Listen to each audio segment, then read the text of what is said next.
Hi everyone. Today we'll guide you through connecting your domain name with MailerLite. If you're new to MailerLite, check out the free trial link in the description.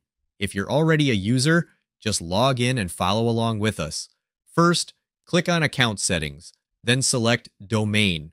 On the right side, you'll find an Add Domain button. Click it and enter your domain name. Next, click the button to authenticate your domain.